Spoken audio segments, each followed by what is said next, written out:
میں بھیونڈی گیا تھا چندے کے لیے، ایک حکیم صاحب کے یہاں چندہ وصول کرنے کے لیے میں اس کی دکان میں داخل ہوا تو انہوں نے ایک شعر لکھ رکھا تھا اپنی دکان میں.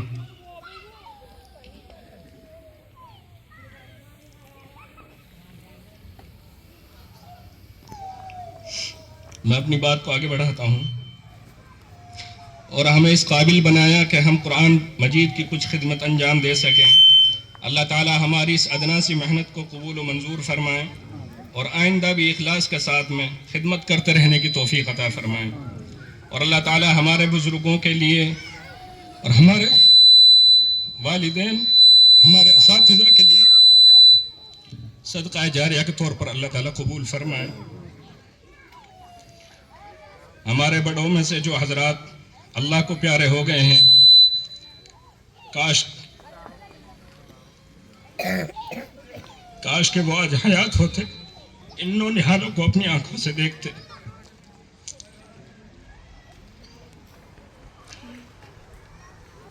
تو یقیناً وہ بہت خوش ہوتے اور مزید ہماری حوصلہ افزائی بھی فرماتے. خاص طور سے ہمارے والد محترم حضرت مولانا زبیر احمد صاحب مرحوم اور دادا حضرت مولانا عبد الکریم صاحب مرحوم جب بھی اس مدرسے میں وہ تشریف لاتے تھے تو طلباء کو اکٹھا کر کے یا چلتے ہوئے طلباء کو پکڑ کر کے ان سے کچھ پڑھواتے تھے قرآن مجید کہ کچھ پڑھ کے سناؤ. اور جب طلباء پڑھتے تھے تو وہ بہت خوش ہوتے تھے سن کر کے اور بہت دعائیں بھی دیا کرتے تھے. اللہ تعالیٰ ان کی تمام دعاؤں کو قبول فرمائے. اور یقیناً آج ہم جو خدمت انجام دے رہے ہیں یہ انہی کی دعاؤں کا صدقہ ہے اور انہی کی دعاؤں کے وسیلے صدقے سے ہم لوگ قرآن پاک کی کچھ خدمت میں لگے ہوئے ہیں. یہ سب میں اپنی طرف سے اپنے تمام طلباء اور اساتذہ کی طرف سے شکریہ ادا کرتا ہوں اپنے معزز مہمانان کرام کا، خاص طور سے حضرت مولانا محمد اسجد صاحب کا. اللہ تعالیٰ ان کو بے حد جزائے خیر فرمائے. ہمارے چچا محترم حضرت قاری حسین احمد صاحب کا اور تمام علماء و ائمہ کرام کا جو یہاں تشریف فرما ہیں، ان سب کا جنہوں نے اپنی تمام تر مصروفیات کو بالائے طاق رکھ کر ہماری دعوت قبول فرمائی اور اپنی موجودگی سے اس محفل کو رونق بخشی.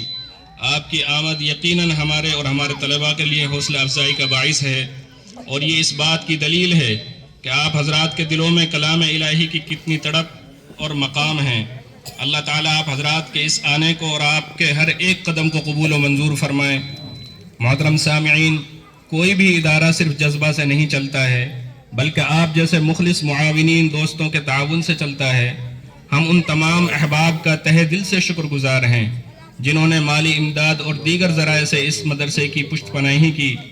آپ کا دیا ہوا ایک ایک روپیہ ان بچوں کے لبوں سے نکلنے والی تلاوت میں شامل ہے اور یقین جانیے کہ جب تک بچے قرآن پاک پڑھتے پڑھاتے رہیں گے آپ کے لیے صدقہ جاریہ بنتا رہے گا. خاص طور سے آج کے اس پروگرام میں تشریف فرمانے والے تمام حضرات کے طعام کا خرچ ہمارے جلال پور گاؤں نے اٹھایا ہے، جیسا میں نے ذکر کیا تھا. جن